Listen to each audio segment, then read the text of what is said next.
सरकार और प्रशासन की अनदेखी की मार झेल रहे हैं। इलाके के बायल रेस्ट हाउस के पास नदी पर बना एकमात्र पुल बाढ़ की चपेट में आने से बह गया, जिससे लोगों को भारी दिक्कतों का सामना करना पड़ रहा है। वहीं प्रशासन लोगों की समस्याओं की अनदेखी का पुल बनवाने पर ध्यान नहीं दे रहा। ये नजारा है हिमाचल के जनहरी में बने ब्रिटिश कालीन बायला रेस्ट हाउस का।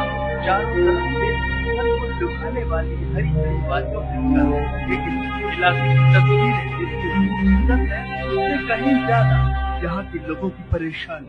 दरअसल इलाका प्रशासन की निर्देशों का शिकार है। भारी बारिश के चलते इलाके का लगने वाली बना बायला पुल बाढ़ की चपेट में आकर स्थानीय लोगों की माने तो 2 साल से प्रशासन के आगे पुल बनाने की गुहार लगा रहे हैं। प्रशासन ने लगातार लोगों ने आवाजाही के लिए अस्थायी पुल बनाया। ये पुल कई गाँवों को जोड़ता था, लेकिन ये अस्थायी पुल और बारिश में तेज चढ़ गया। नतीजतन भारी दिक्कतें लोगों को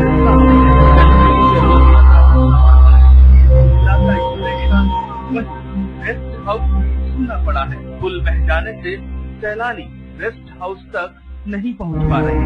जो है पुल में बारिश से उलझा गया और हमारे को बड़ी परेशानी हो रही है और प्रशासन इसके बारे में कुछ नहीं आ रहा। विभाग वाले कर रहे हैं कुछ, तो आजकल तो यहाँ 2 गांव है, पार घेतली और बायला 2 गांव है, तो आने जाने की तो बड़ी मुश्किल हो रही है। तो हम चाहते हैं कि प्रशासन जो है इसके बारे में कुछ कार्रवाई करे और हमारे को आने जाने की बड़ी मुश्किल हो रही है। पुल टूटने से सीधा फर्क इलाके के आलू और सेब किसानों को पड़ा है। यहाँ पैदा होने वाला आलू और सेब बाजारों तक पहुंचता था, जो अब पूरी तरह से ठप है। किसान को परेशान नहीं है,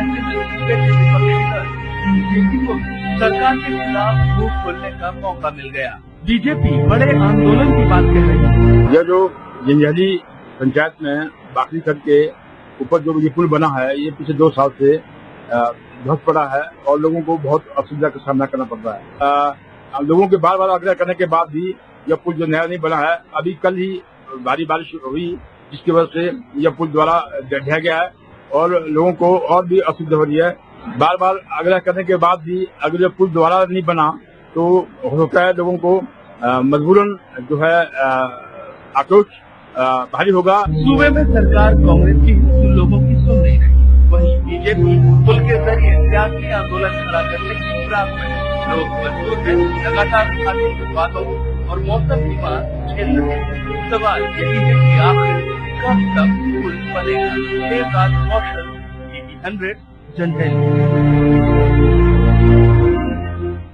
प्रशासन की एक और अनदेखी, लगातार प्रशासन की अनदेखी प्रदेश में देखने को मिल रही है। हम बात कर रहे हैं जनहली की, जहां पर नदी के किनारे पे बना हुआ ये पुल टूट गया है और पुल को बनाने के लिए कोई कवायद प्रशासन की तरफ से नहीं की जा रही। इस वक्त हमारे साथ ज्यादा जानकारी के लिए खेमराज कौशल जनहली से संवाददाता हमारे साथ जुड़ चुके हैं। खेमराज, फिलहाल पुल क्षतिग्रस्त हो चुका है, पुल टूट चुका है, लेकिन उसको बनाने की कोई कोशिश प्रशासन की तरफ से नहीं की जा रही।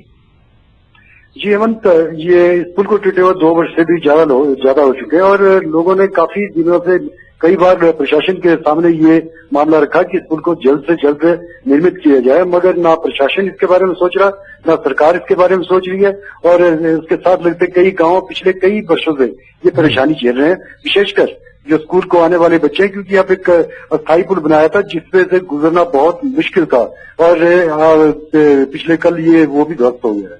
बिल्कुल, पिछले 2 साल से अनदेखी का शिकार हो रहे हैं गांव वाले।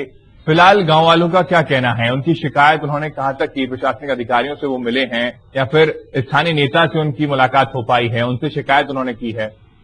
जी, इसके विषय में स्थानीय लोगों ने अपने वहां के विधायक हमारे ठाकुर जयराम जी से मिले थे, तो इसके विषय में उन्होंने वार्ता भी की थी कि इस पुल को जल्द से जल्द बनाया जाए। एक्चुअली ये जो पुल है फॉरेस्ट के अंदर आता है और इसके लिए उन्होंने डीएफओ से भी कई बार रिक्वेस्ट की कि इस पुल को बनाया जाए। 2 वर्ष से ऊपर हो चुके हैं, मगर कोई भी इसके बारे में कोई सुध नहीं ले रहा है।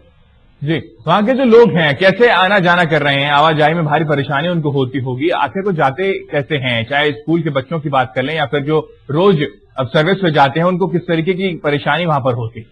जी, इसकी वजह से इनको बहुत ही ज्यादा परेशानी हो रही है। या तो उनको वहां से 3 किलोमीटर दूर होके गुजरना पड़ता है, या फिर जाना फेरी पर रख के नदी के रास्ते खुद उनको तैरकर या उसमें से किसी भी तरह से पार निकलना पड़ता है, जो कि बहुत ही जोखिमपूर्ण कार्य है।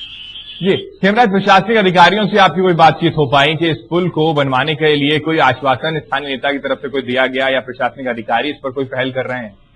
इसके लिए डीएफओ जी से डीएफओ साहब से हमारी बात हुई थी। उनका कहना था कि फॉरेस्ट डिपार्टमेंट के पास इतना बजट नहीं है। अगर सरकार कहीं और से भी कुछ उनको अनुदान मिलता है तो वो मिलजुल के इस पुल को बना सकते हैं, जबकि इसका नक्शा बन के तैयार हो चुका, मगर उनके पास राशि मौजूद नहीं है, इसलिए पुल बनाना काफी मुश्किल साबित हो रहा है। बिल्कुल साफ है कि बजट न होने का रोना उन्होंने रो दिया है, लेकिन क्या ये जो समस्याएं लगातार बनी रहेगी? हेमराज, साफ उनका कहना है, ये मान लिया जाए?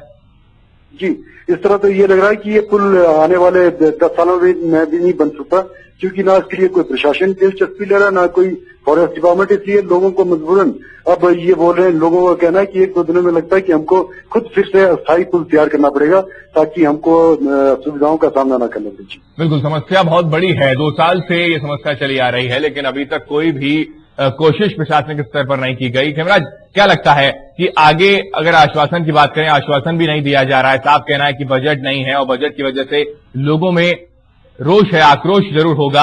लोगों से आपकी बातचीत हो पाई, उन्होंने क्या कुछ कहा है, कैसे अपना दर्द का इजहार वो कर रहे हैं?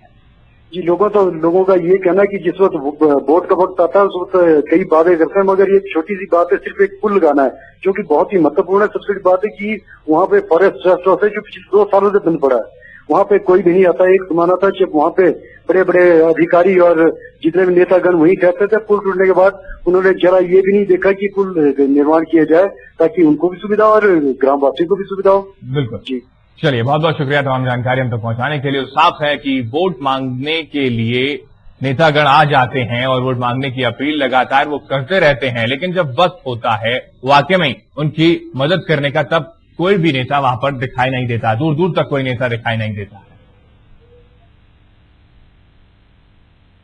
और रुख करते हैं सबसे बड़ी खबर और आखिरी खबर की ओर। देश को आजाद